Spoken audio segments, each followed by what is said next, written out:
Hello, everyone. My name is Geno. So 2020 has finally rolled around, and I thought, hey, what better way to start off the new year than by frantically trying to wrap up the loose ends of the previous year? Yay. So recently I have just published this painting of Kirisu Mafuyu from We Never Learn, and I have quite a bit of footage in the backlog, so I thought, hey, why not make a little bit of an art podcast of sorts where I can talk about my process of what I was thinking about while I was making this piece. Alright, so what am I doing here? You can see that in the beginning, the early stages of the painting, I'm kind of struggling with sort of what I'm supposed to be kind of doing. Like, I had a general idea of what I wanted to, like, see in my mind. Like, you know when you try to paint something, then you can kind of have, like, this fuzzy image of it in your head of what you kind of want it to look like, but you don't really know how to bring that into reality. I was just kind of trying to find that in the early stages because I didn't have a very developed idea. I knew that I wanted to do something of an over-the-shoulder look. I do a lot of those, actually. I think it's a really like dynamic, interesting posture to have. But in these early kind of drafts that you see me doing right now, I'm sort of struggling with it. Like the poses are kind of stiff, and I'm not sure how to do the aspect ratio or the angle or anything. And right here is where you see it kind of starting to take form a little bit more. Like the angle of the back and the hips are a bit more dynamic. The head is in more the proper spot, and it just all around looks a bit more interesting. And it just goes to show you that sometimes it just takes a while for you to really like solidify in your mind what you want to see. And there's a little bit more I try to play with the way that the pose is as the painting goes on, though for the most part it stays like this for the remainder. Those early stages are like sort of, they're very strange. Like they're sort of like the hardest to do, but in a way they're also the easiest, since you're not really worrying about details, you're worrying about posture and proportions and figure drawing and everything.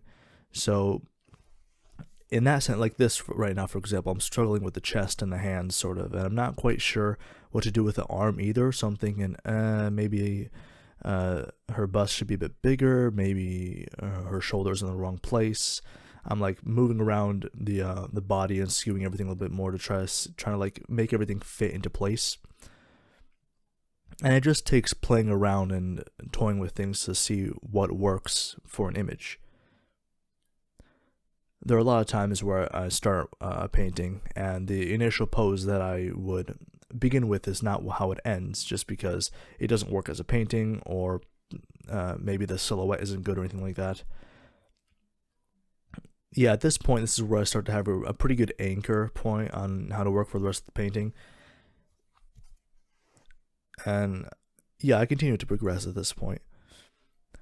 So if you don't know this character, this is Kirisu Mafuyu from We Never Learn, and she is a teacher in the show who is sort of not rude, but she's kind of cold, a little sarcastic, a little snappy at points, and she's known to her students and her faculty coworkers of being quite a frank and standoffish person in a way.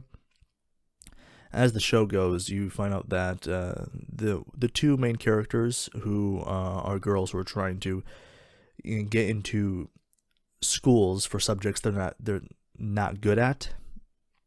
She was their previous tutor, and she was a very bad tutor because she was pretty harsh with them and didn't like take their desires into account. She kind of just pushes them for what they're good at rather than what they want to do. So I try to, as the painting goes, I try to like show that sort of side to her in like her posture and her gaze and everything. I thought, let's not make it too seductive, even though her clothing is rather provocative. I thought, giving her an expression that's like, sort of cold, sort of icy in a way that is illustrated a lot in the show.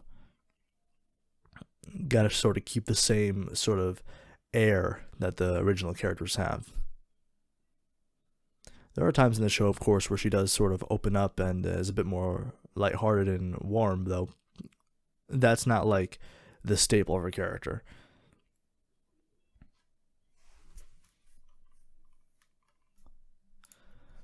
Now, what you'll find to be a common thread throughout most of the painting here is I'm having quite a bit of difficulty with the face, and I guess it just stems from the fact that there are completely different functions or theories to how to draw face versus body. Like the head and face is not part of figure drawing per se. The figure and the anatomical structure of the body is sort of has its own techniques, and you think, oh well, you're drawing a person, so drawing, the eyes, face, and nose is sort of similar to drawing their body, right? And from a perspective of someone who, would, I guess, mostly focus on landscapes or whatnot, you may think that way, but it's actually not the case. Like you can see right now, I'm going over all of these lines over and over again, trying to see like what works the best, what can really kind of make the eyes come alive. And eyes in particular are like extremely important when drawing people, because that's where like your focus immediately goes to. When you look at a figure of any kind, like the first thing you look at immediately is the face, and in particular the eyes. And it always just seems that the difference of a couple millimeters in the lines makes the biggest difference when it comes to drawing eyes. I don't have the most difficulty drawing eyes. Like I have the most difficulty in particular drawing the mouth, especially on, I guess, sort of more simplified anime style kind of drawings. Like it's actually strangely easier to draw the lips and mouth more realistically, just because I guess you have a better framework to actually work in. But when you're trying to boil things down to their most simple aspects, you have to kind of pick and choose which of those aspects are the most important to showcase. So for the most part, when you like see TV shows, the mouth is only illustrated as a line, for example. In most animes, the line is usually divided by a little gap in the middle, and I guess that's to show sort of a more dynamic kind of illustration of how the lips sort of part in a way. Since when you look at a mouth isn't just like one flat line. Like the lips sort of have these like natural sort of lumps and bumps and everything. Hair is also very interesting too. I actually quite like doing hair, and I think I'm rather good at it. Like I like looking at this in particular, like doing these braids, like in fast motion. It's pretty satisfying to me. This was a new technique that I used to draw these braids. Usually I don't do braids because like they're kind of difficult to get the right line work for, but here they came out pretty good. The hair, all in all, I think came out rather good for the entirety of the piece. There's a certain flow that I tried to capture with it that I've seen in some other portraits and other types of, I guess, anime style paintings as well. The most important though in the beginning is always doing the line work.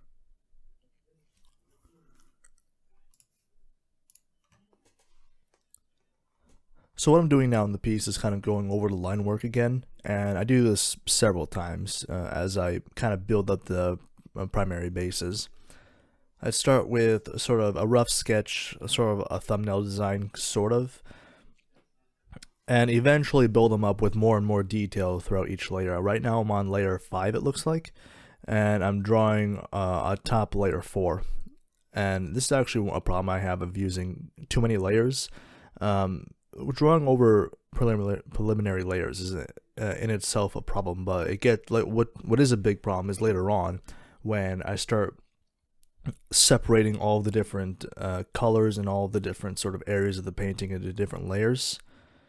And usually what that just does is make the whole piece a bit unwieldy in a way.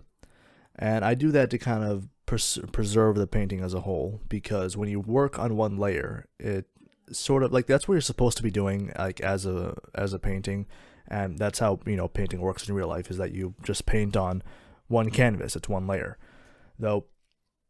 By doing everything on different layers, you don't paint destructively, and that's something that I try to uphold, sort of, because I'm always like really sort of worried that by continuing progress on a painting that I'm in some part ruining it, because I'm advancing to portions that I may be going down the wrong path on. Like, for example, if I go too far, painting reds, for example, and the reds all of a sudden don't clash well with the shadows, then I could select the reds and I can sort of shift them into whatever color they need to be to mesh well with the other colors. You can't really do that if you're painting on one layer. I mean, you can do that, but it's just more of a hassle, and it usually ends up interfering with the like other aspects of the painting, like the other colors, the line art, all that kind of stuff.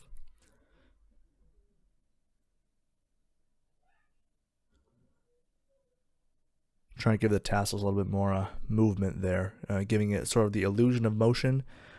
Like, there's no real, wind. I guess, like, as I was painting this, I wasn't really thinking about which direction the air is moving or anything. Just thought, what could really give the piece more fluidity and dynamism?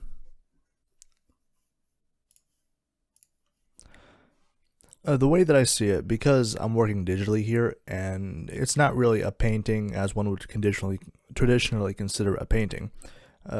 There's a happy medium between the two, between painting it like a painting and using a lot of layers and making it more of a technical sort of process. I lean a lot more towards the technical process just because I find it a more natural way to do things, though it's also good to maintain that painterly aspect of it.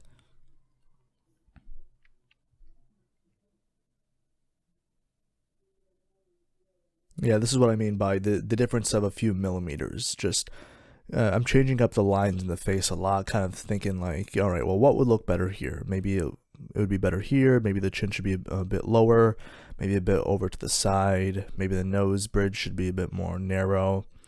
Just making these tiny micro adjustments, and I'm going to continually do that throughout the painting.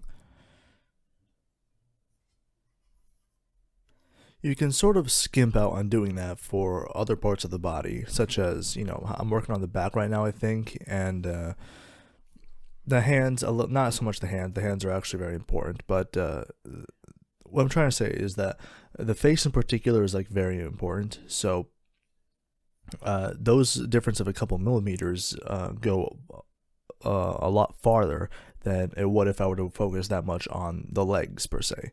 So like throughout this painting, I don't even spend that much time on the legs. I spend the majority of the time, I think, on the torso and the hair. A fraction of that on the face, and then the least amount on the legs. They were the most simple part to do. Hair is like sort of a different beast entirely, since I think that for some people it comes quite naturally, and for others it's like incredibly difficult. And for me, like, I lean on more on the side of it just comes naturally to me. Um, like, you can see the way that I'm sort of playing with the way the lines are moving with the hair strands and everything, and trying to make everything look as though it flows. Um, I mean, then again, I have put quite a bit of practice into it, so it would stand to reason that it would pay off in a way.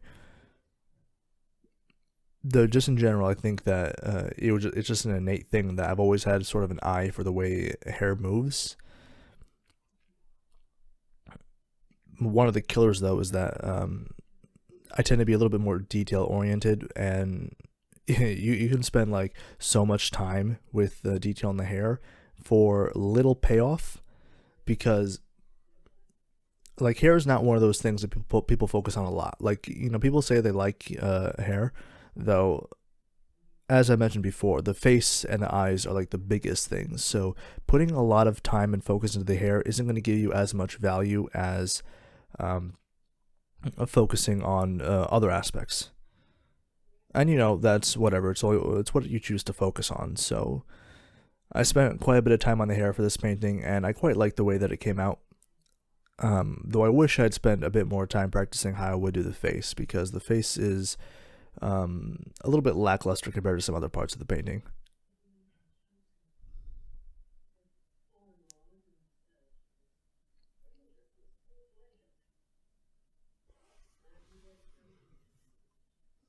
Yeah, making some micro adjustments to the braids here. I thought they looked a little bit off from my view. Like you can see, I'm going like really like back and forth, in and out with a zoom, seeing how it would look from uh, like from the perspective of being farther away. Like for the most part, I'd imagine that most of my audience would be looking at this through a phone, so it's important to like kind of understand how the art piece is going to be viewed. So from the position I was in before, I thought that the braids were looking a little bit too big, so I'm just going back and forth with the warp tool here, trying to make those little micro adjustments to make it just look that much more sort of realistic.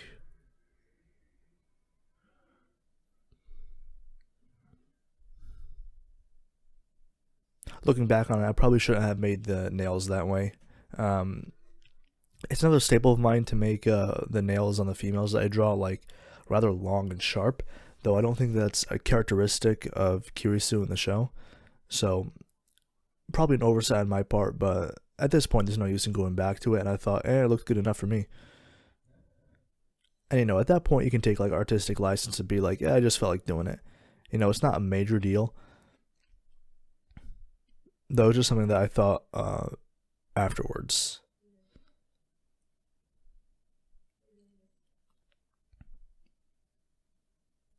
And this is one of the things I mean. One of the things I mean about being detail oriented. It's like you see me going back and forth with the line art now, though I'm not really adding anything. Like I'm not really doing anything. Like this is me adding something because I'm actually like um, adding something to the form of the painting or drawing in this case, since this is the early stages of it. Though me just like kind of like going back and forth and filling in tidbits isn't really doing much for the quality of the base. All it's really doing is like, I don't know, faffing about really. Like this part where I'm making sort of the bells that go on her arms. This is me actually like uh, working to make something like physical. That this is what the kind of drawing that like furthers the production of the piece as a whole. Though what I end up doing like a lot of the time is I keep going back and forth and just like being a perfectionist too much and wasting a lot of time trying to make sure that the line art and everything is perfect when it really doesn't have to be. Like at this point, I'm how far am I at? About 1/3 of the way in the painting. Like I should be on like the final layer of the line art at this point, but I'm not. Like I'm still messing around with the base too much. You see things like this, like adding those little details and aspects rather than trying to uh, perfect the details on what is like initially a preliminary base. Like this isn't even like the final line work because I'm going to have to go over it again in the next layer of line work.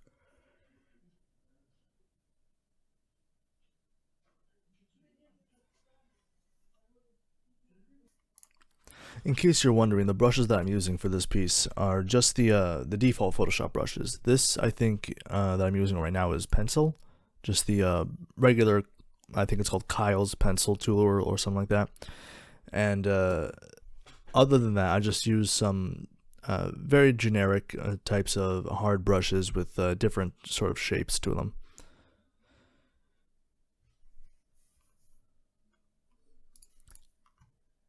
This is another interesting bit here with these little stocking design things.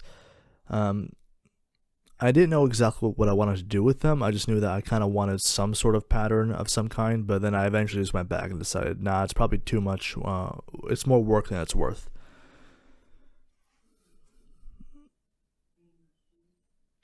I sort of thought something similar as I was working with the line work. I kind of changed which brushes I was using and how I was going about doing the line work. And yeah, at about this point I changed because I realized that my canvas was too small. So you can see that the line work is a bit cleaner now that I enlarged the image a bit. I don't even know what I was working on to begin with. Was it like 2K or 4K or something? I don't even know.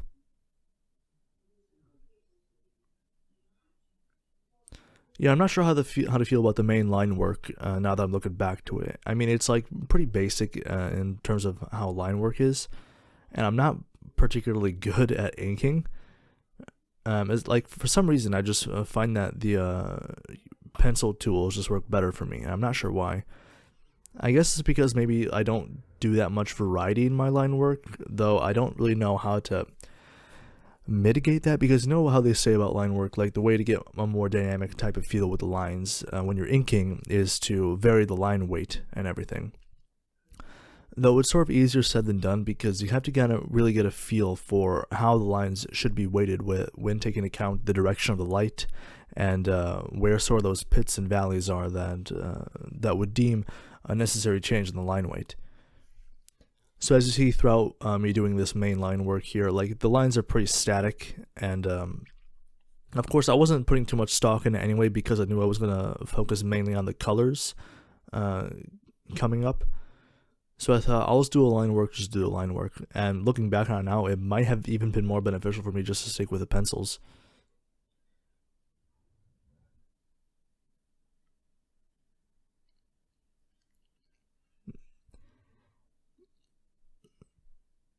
Yeah, like inking and doing the ink work for the lines is like not my strongest suit, and it's like one of those sort of aspects I'm trying to improve in.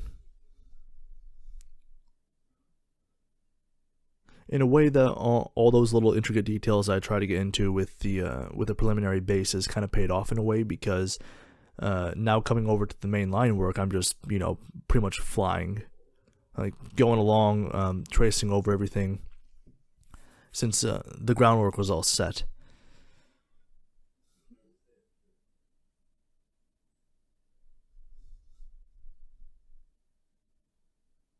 One of the things I should have taken a little bit more focus on was making sure the lines were closed, because if there's even like 1 pixel of the piece that's open with the lines, then when you go to select something or fill something in, then it just starts bleeding all over the page. You know what I mean?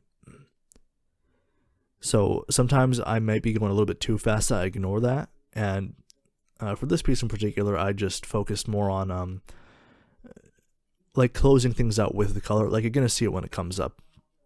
I'm not as focused on making sure the lines are like dead closed.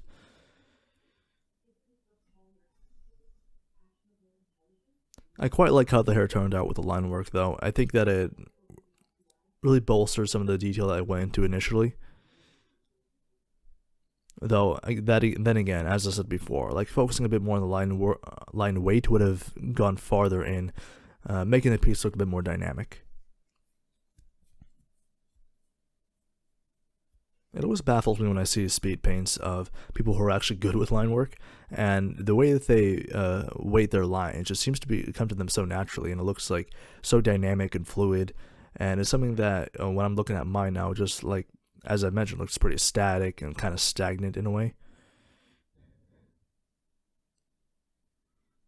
Though I guess that might be just me looking at my own work with a critical eye. Like I bet some people are gonna be looking at this and be like, "Oh, well, I can barely draw a stick," you know.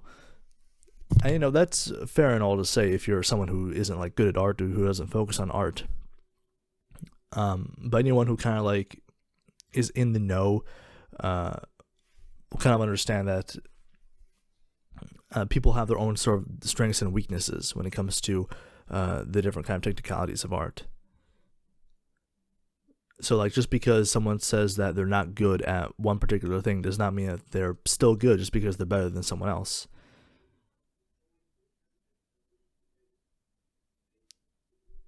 Yeah, I mean, the line work isn't terrible, though looking at it now, I know that I could have done better by weighing it more.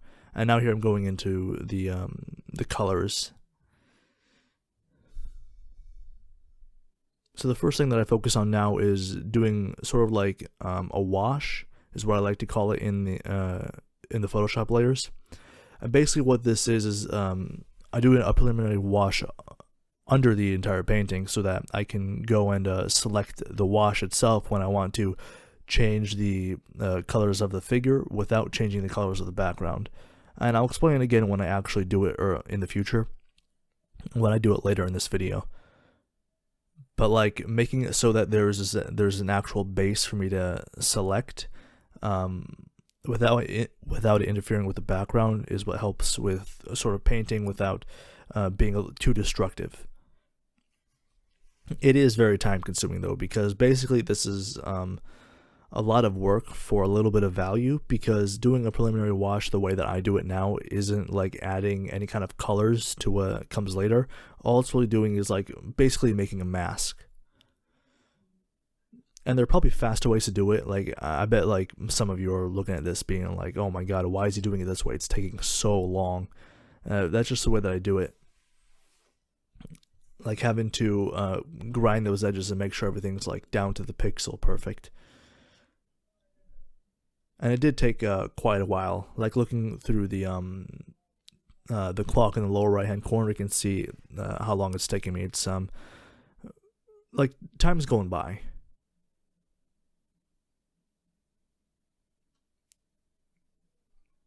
You kind of got to be aware of how you're doing the washes, because if you kind of like lose sight of what layer you're on or how you're kind of managing the different aspects of the painting, then you can kind of like accidentally ruin things, which is always like, you know, an annoyance. Like if you find out that you were painting on the wrong layer, for example, and you have to go all the way back and then like redo all the work you were just doing, it's really annoying. That's about that for the wash.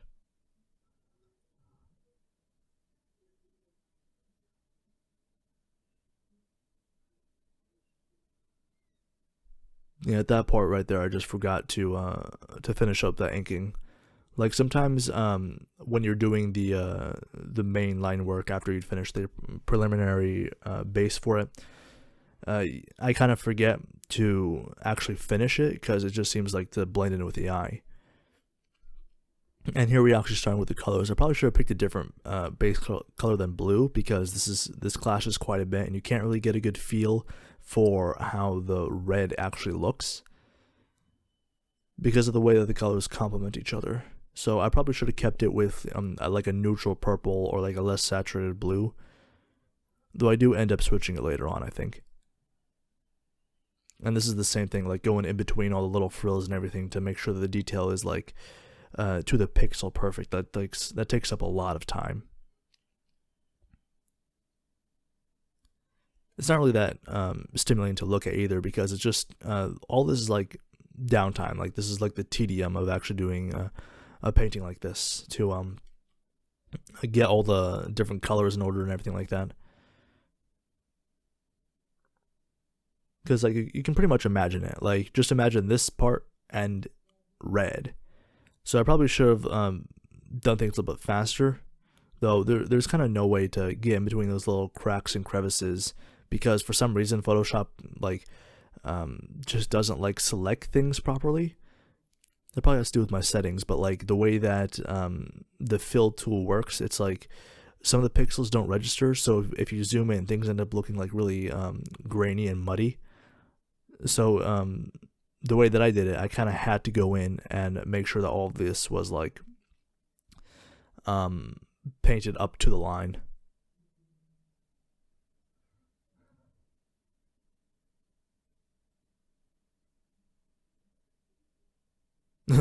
At this point, I think I just got frustrated and just like started filling everything frantically and then going back with the eraser. It really does get tedious when you do it for quite a long time. You just want to think, I just want to do something else right now, because the line work is fun, but doing the color filling is pretty monotonous when you're up to it for quite a long time. For this particular session, I think I'm at like about 3 hours now, 3 or 4 hours.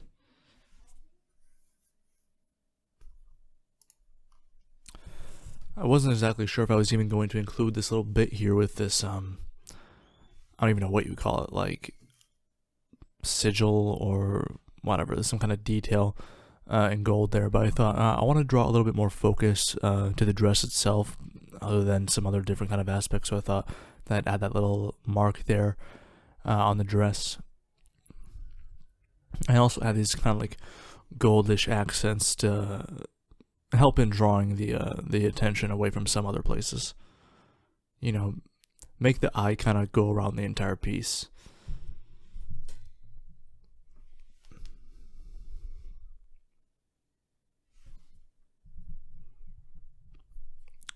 As I said, the reason why this entire piece took about 16 hours, and the reason why is probably because I spent a lot of time like filling everything in manually.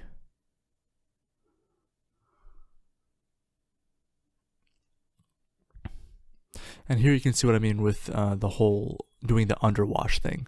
So if I were to select the wash itself, then I can paint on the painting layer and not have to worry about it bleeding into the background. It's a technique that you will see me use quite often throughout the painting of this piece. And honestly, it comes in quite handy to get in those rather tricky areas. And in some places actually makes the time go by a bit faster.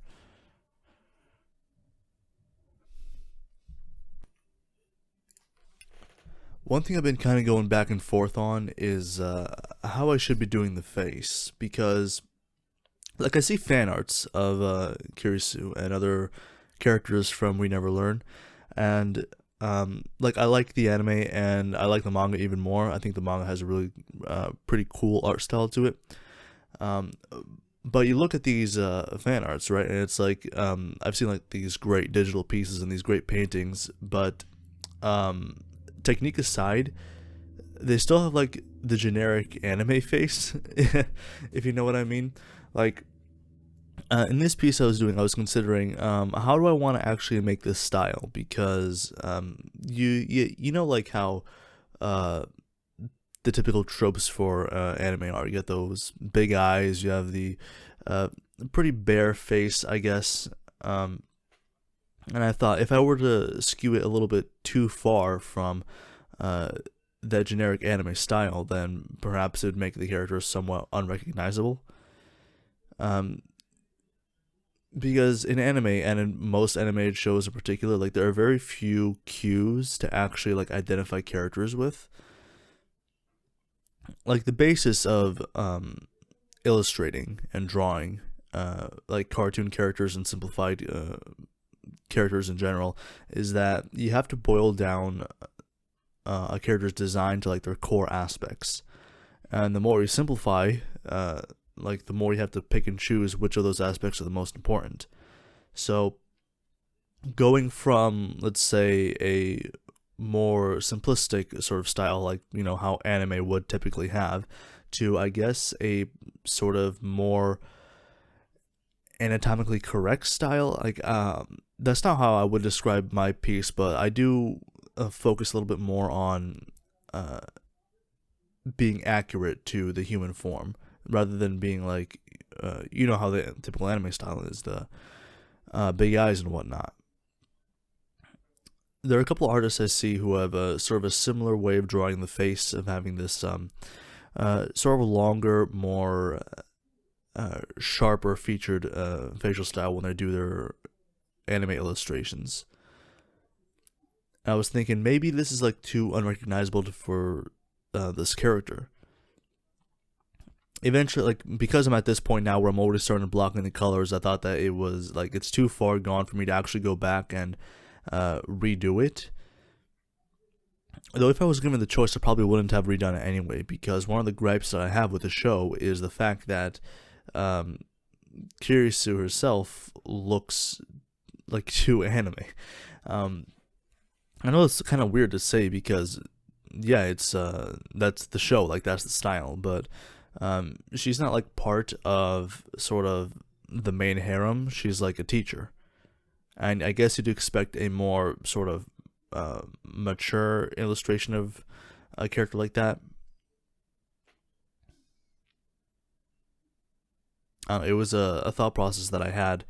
I eventually just went with what you see now being this sort of semi-realistic with anime inspired influences when it comes to the anatomical structure.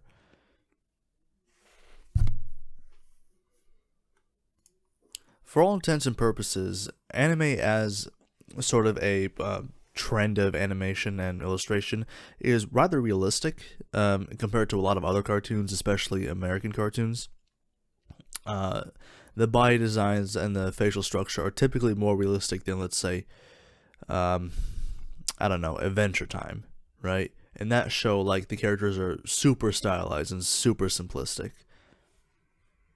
And other shows like, I guess, Steven Universe share their art style a lot with some other more modern American cartoons.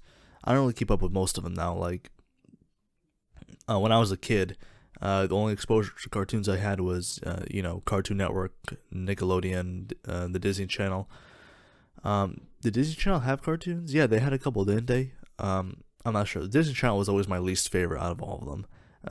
Because I don't know, the Disney Channel was just such a corporate entity in a way. Like, the shows that were on there, I never thought that were there because a creator had a passion. They were there because the studio had like some invested interest in some way to make a teen sitcom or whatever. Well, what I'm getting at here is that a lot of the Disney Channel cartoons weren't as memorable as the classic Cartoon Network and Nick ones. But my point is that all those more classic cartoons, they share the quality of having more exaggerated stylized features, to the point to where they're sort of unrecognizable as humans.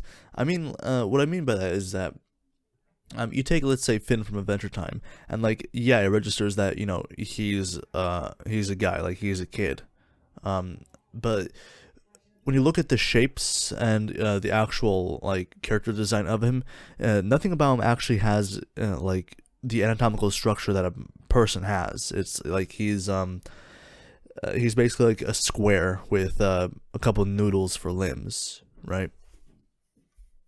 What initially drew me to anime when I was much younger was that the style had a more realistic form for the characters. Like, the proportions were more in line to what actual anatomical structure is. For a lot of American cartoons, like, the norm is to have these super exaggerated features, and like, that's not to say that it's a particular bad thing or that it shouldn't be done, but for me, I just thought that there was more artistic merit in being a bit more closer to reality. And maybe I shouldn't word it that way, like, not artistic merit, but like, for me, I just found it more appealing. Yeah, that's more appropriate to say. Like, I'm not trying to degrade like the whatever kind of artistic license the creators of American cartoons have. It's just people have different preferences for style, and I thought that the proportions in anime and like the way they I guess study the figure was always just more appealing to me. The one drawback that I've noticed about it is that the sort of typical Japanese anime art style can be kind of incestuous at times. Like, it becomes generic to the point where, like, it kind of loses meaning and becomes a cliche. Like, having the super large, over exaggerated eyes, for example, like in that typical anime style, it's like a meme now. And there are a lot of styles that shows employ which are rather generic. I see that as a detriment to the medium as a whole, because there's not a lot of ingenuity that goes on if everyone's just kind of copying each other. I don't see that issue as much in manga. I think it's particularly something having to do with the actual animations, because the overwhelming majority of anime are made from pre-existing manga. So when you go back and read the original manga, you might be surprised to find, as I was, that the art style is actually rather different. This was the case with Kobayashi's Dragon Maid. Not to say that Kyoto Animation had a bad art style when they were making the show. Well, quite the opposite. The art in Kobayashi Dragon Maid was actually really, really good. But looking back at the manga that I've been reading recently, it's very different than what the show would lead you to believe. In the manga, the art style is like very grainy and scratchy and pretty rough, and Kyoto Animation just went on and made it very clean and pristine. I'm not making a comment like to say that it should have been one way or another, because I actually really enjoy the show and I think it's one of the better anime adaptations. But what usually is the case is that anime studios will sort of employ that more generic anime art style when adapting a manga. I think that We Never Learn is sort of an example of this, because when you look at the show, it's like, oh yeah, you look at it and it has that typical style that you see all the time. But when you go back into the manga, the art is quite a bit more detailed and intricate than the show would lead on. That's one of the reasons why I sometimes prefer reading the manga over watching the show, because they just have better art in some cases.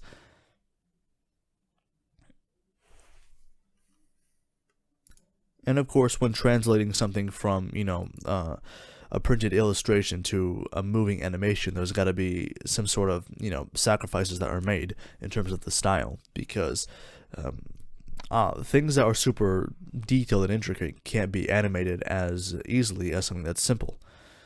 So, if something is meant to be put into motion, then, of course, something is going to have to be simplified. I don't mind that in a way, because it shows that there is something to be gained from both adaptations. The manga, if you prefer, it has a better art style, even though if it's not in motion, and the anime has music and it has voice acting and all that stuff. A lot of the times, I think that anime actually serves as being the sort of advertisement for the manga. I think that Konosuba is an example of that. To be like produced just to give the manga a little bit more notoriety. And I've noticed this quite a bit, is that whenever the manga seems to be sort of dipping in sales in some way, then that's when they come out with a new season or they come out with a movie. Konosuba just recently got a movie, I think. I haven't seen it yet.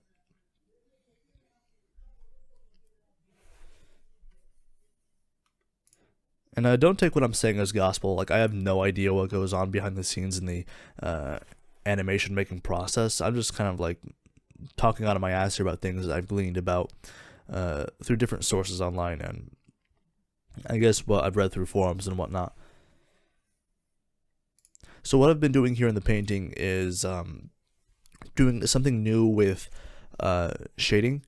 What I've basically done is I've separated the painting into two layers at this point. I've made a base layer, which has been all of the color blocks and all of that, and then separate it into this layer that I'm working on right now, which is the hue saturation layer.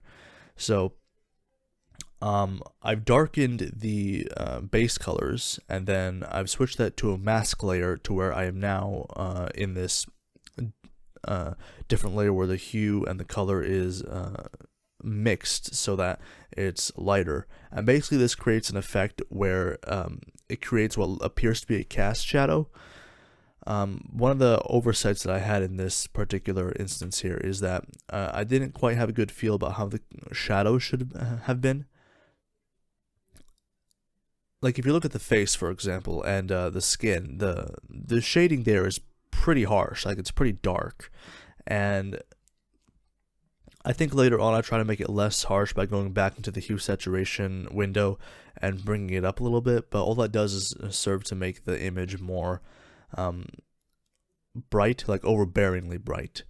And I just didn't have a good feel for how I should be using the colors in this instance.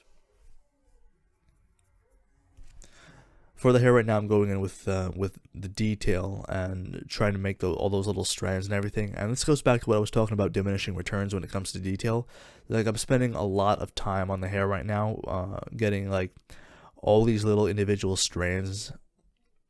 And when you zoom out and you look at it from, a distance, you're not really going to get all of those little details. So the more time you spend on it, like, the less sort of value you're going to get from it as a whole. Especially now, since, like, I'm going to go back eventually and sort of go over the hair again with a soft brush rather than a hard brush. So, like, this is a lot of preliminary work for what is essentially just like a base primary for the hair. Like, right now I should be focusing a lot more on trying to soften up the features on the skin and the clothing and making it look more, detailed and soft, because the hair is, as I mentioned before, like, I like doing hair, and I like this effect that it gets from going into detail with the small brush and getting all these little strands, but it really is diminishing returns, because things like the skin and the clothing and the way the light refracts is you're going to get more value out of it if you focus in other areas rather than just the hair. Like, at this point, I think I'm on 5 minutes on this one lock, and that's just too much time. So it's like no wonder that I spent like upwards of 16 hours getting this whole piece done. It's quite inefficient. Looking at it now, I'm not exactly sure how to feel about the shading, because on the hair and the clothing, it's actually not too harsh, but on the skin, it's actually really harsh. Skin is always very strange to do with shading. Like, the way that light hits and reflects off of skin is quite different than how it would on clothing. It's a lot softer, and the nuance between the colors is a lot more. You have to pay a lot more attention to it. Going in again with those details in the hair, this section, also takes quite a long time. I can see, like, all these little lines, like, these things don't really add all that much to the painting. It's just there for, I don't even know what. Especially since I'm going to go back and redo them all with the soft brush. So essentially, all I'm basically doing right now is faffing about, wasting time.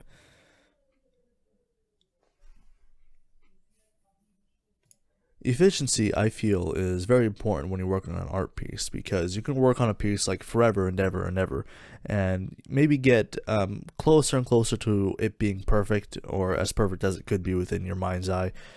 But what good are you really doing if you're taking so long to finish something? Then you could have spent doing other things, such as you could have made 1,000 paintings in the time it took you to make one. So I know this is like the quality over quantity argument, but you shouldn't min-max between one or the other. It shouldn't be just straight quality or straight quantity. There ought to be like a happy medium, like, in between. What's even worse, if you take all this time to do quote-unquote quality content, and at the end, when it comes out, it doesn't even live up to the expectation. There are a couple things in media that I've seen that have kind of done that. I don't know, for some reason Duke Nukem Forever comes to mind, even though, like, I didn't play the game or I wasn't ever invested in the franchise, but the game was, like, in development for, like, what, 14 years or something? Apparently, like, Cyberpunk was also in development for a very long time. Like, my friends are on my case to like, pre-order the game or buy the game or get into it whenever it comes out, but I'm looking at it now and it just seems to me like a pretty okay game that hasn't really garnered all that much interest from me in terms of, its sort of cult following that seems to have amassed even before it's been released. But I don't know. I very distinctly remember, like, there being a gameplay trailer of I remember, like, these two characters with, like, green and pink hair, and I remember specifically because there was, like, this meme online of, like, oh, I just found Cosmo and Wanda. But that was like, what was that, like 2013? Like, that was a long time ago. And then the announcement came for Cyberpunk, I think earlier in 2019. And I was like, oh, is this the same game? I didn't even know that was a thing. So yeah, it's taken like so long to get developed that I've kind of forgot that it was even like in production to begin with. The same can be said for like authors like George Martin. He's been working on Winds of Winter for like what, 5 years or something like that. So when it comes out, I'm sure it's gonna be great. But at the same time, like, is it really worth the wait when, um, so many other things have been made in the meantime, such as D&D ruining his show. You can see right here what I mean by the clipping mask coming in handy. Like, I can go back into the and sort of like the layer and select what I need to select, and crop out all the other details I didn't need at that point. I think I did it backwards though. In this painting, it's I think that the original layer was bright, and then the hue saturation adjustment that I did was darker. So when I go back in with the mask, what you see me now doing is, when I'm creating the shadows, I'm painting on the hue mask, and when I'm doing the lights, I'm erasing it. I'm not sure if that should have been like in reverse, but I remember just having a couple like difficulties trying like to handle the layer adjustments because it was just being like unwieldy for some reason. It happens in a little bit into the future of this speed paint, because right now I'm still doing like the basic color blocking.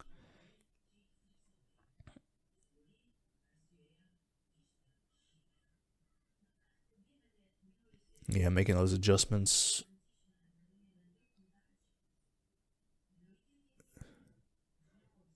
Yeah, basically here what you're seeing is just me struggling a lot with trying to get the colors under control.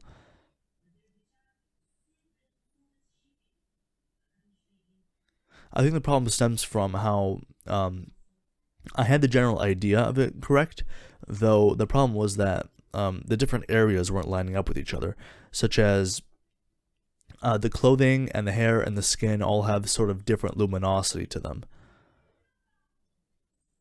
So if for example, I'm looking at the clothing when I'm trying to make the hue adjustments, then when I look back at the face, then it doesn't look quite right.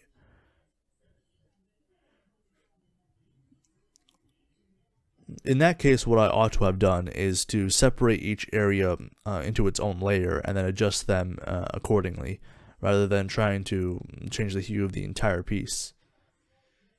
Like if I had problems with just the skin, I should have changed the hue on just the skin.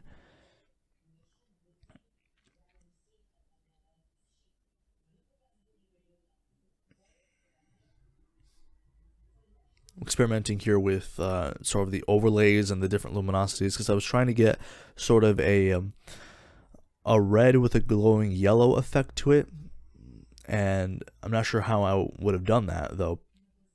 I think I'll kind of give up for this part and start working on the skin a little bit more before I go back to it. I also thought of experimenting with like how to achieve different effects with if it was not yellow, then maybe blues, as sort of like this to give it ambiance. Do some ambient sort of shading.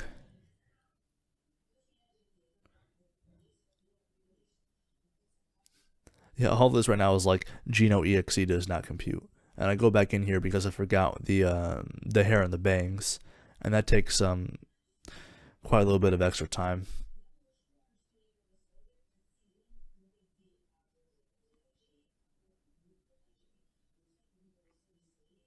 I also thought to go over the line work again and redo it, but I eventually decided against it because it was going to take a lot of extra time.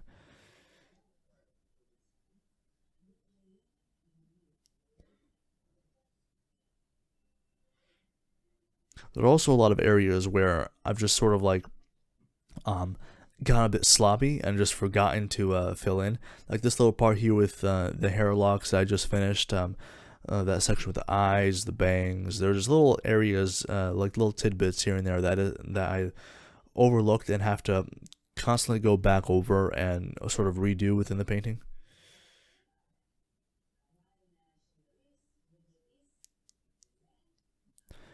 Experimenting with sort of ambient shading within the darks of the clothing folds, and it doesn't really work out that well for me, I don't think. Like for some reason, doing those like little, I see other artists do it. They sort of add these sort of blues and contrasting colors in the ambient occlusion of their paintings. And I don't know how they do it, but they just make it look so natural and good. But when I was doing it here, I think it was a little bit too harsh for the clothing and the folds that I was doing.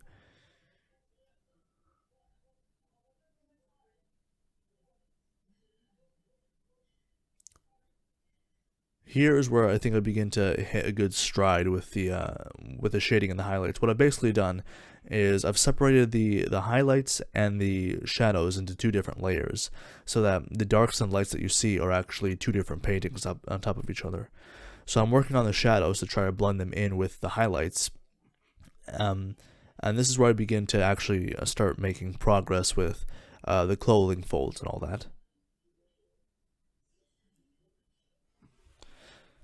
The way that you would light and color different types of material depends on what those material is. Like, depends on what that material is. Like, I imagine this dress being sort of like light and fluffy, like how you'd imagine sort of a Santa Christmas style outfit to be. So I stayed pretty fuzzy and soft with the brush, and it worked for quite a bit. Like the painting has quite a bit of structure now because of the way that I did the line work. That using a soft brush isn't like too overbearing, though I still have to like kind of restrain myself in some sections and not overdo it with the softness. Like this left side on the edge here with the dress, like that edge is too soft, and you basically don't have an actual hard line. I think I'll go back and fix it in the future. Still experimenting with colors, still trying to get that sort of yellow glow sheen I'm looking for.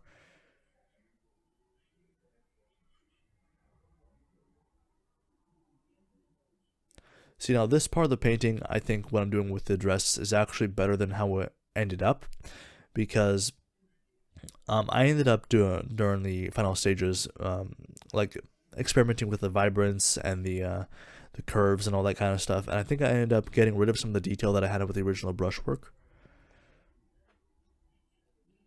Like the edges right here are soft, right? But they're still hard enough when you zoom out so that you can actually have like a definite edge. Like the problem with soft brushes comes when you're using when the brush is so big that you're kind of like losing any kind of sense of where the edge is at all, and that works somewhat for when you're doing um, just basic ambient lighting. But when you're actually trying to like communicate that there is an edge there, you want to actually have that like termination. I'm not sure I forget what it's called. Terminal, terminus. It's the point where the light becomes darkest and actually leads into the shadow. So if you don't have like that indication of a hard edge somewhere, then it looks too sort of like fuzzy and airy.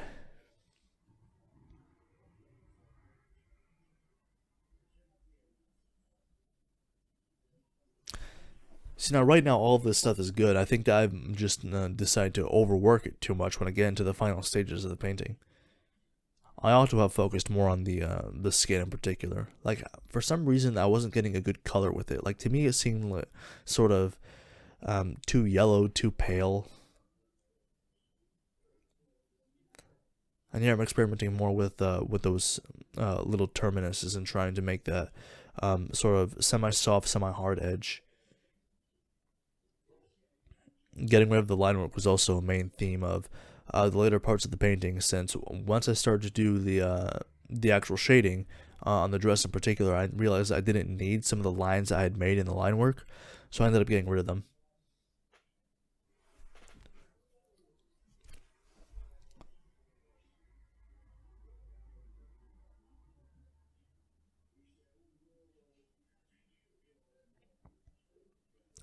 Making the eyes was also sort of its own challenge in a way, because Kirisu's eyes are green and her hair is pink, and that makes a very um, a very nice dynamic contrast.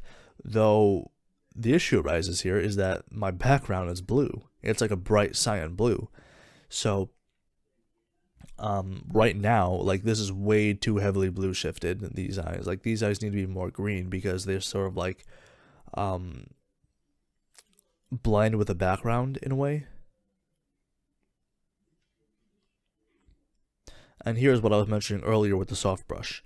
Going back in with the soft brush and making all those little details in the hair is what kind of like brings it out a bit more.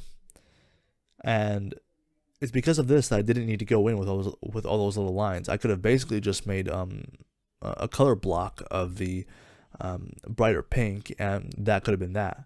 And I could have done the rest with the soft brush. So all that time that I did with the those little strands and whatnot were wasted. Not wasted, I should say. Like, that sounds really negative, but I mean that could have been put to better use if I had, focused more on doing that with the soft brush in the later section, rather than doing it all with a hard brush. In case you're wondering, by the way, don't worry too much about what brushes I'm using. I think that you can see it on the right-hand corner. They're basically just hard brush and soft brush, and all I really did is change the tip dynamics. It really does not matter at all. Like, if I were to give you the brushes, it wouldn't like change anything. The only real difference is the tip.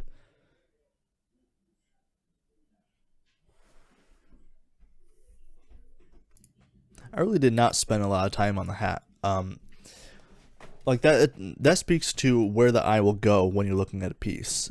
The main focus will be like a sort of dead center at first. It'd be like where the dress is, where like that little arm sleeve band thing that she's wearing is. Then it will go immediately to the face once a person recognizes, oh, this is a character. They look at the face and the eyes. Then sort of the eye will hover around and go to different spots in the painting. So it starts with, dead center, then face, then, down to the legs and the hands, and then the hat will be the last one, I think. The very last thing I think that I worked on was the book that she's reading, and that was pretty simple. When I get to it, I just took pages from the manga to be like, a little nod to the show. But you have to think about when you're making a painting, like where the eye is going to go. And the composition of this piece is okay, I guess. There's nothing quite dynamic about how the composition is built. I tried to make things a little bit more dynamic and fluid with like the way that the hair is flowing, her posture, her expression, and things like that. Though it's not like, some super crazy 5-point perspective, Kim Jong-gi, like levels of artistic prowess with the composition. It's pretty basic, I should say.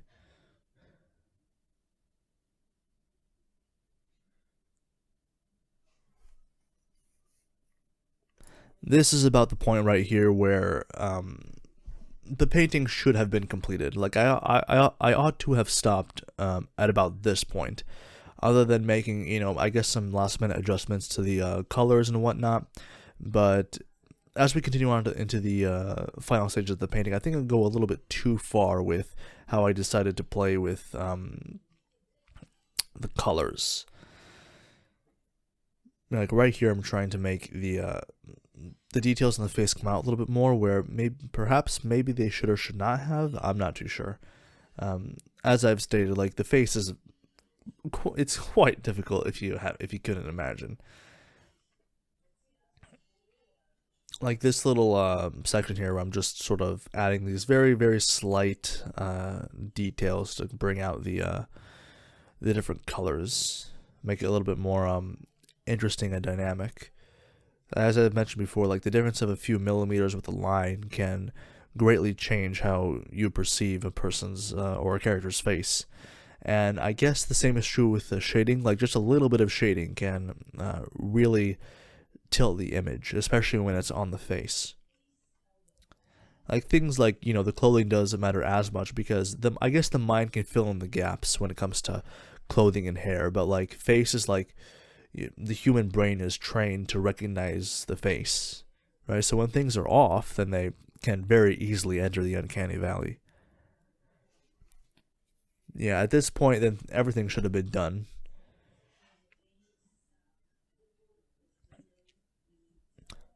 One of my biggest oversights is probably playing with the line work a little bit too much, because I thought at that point to change the way that the lines were colored, and you should be looking at the finished image by now if my timing is on. But what I ended up doing is going over with a high pass filter, and I also decided to make the line weight a bit heavier, but on top of adding a little bit of pixels to the stroke of the line work, I mistakenly made it a little bit too red, so the lines end up shifting a little bit too heavily towards a red hue.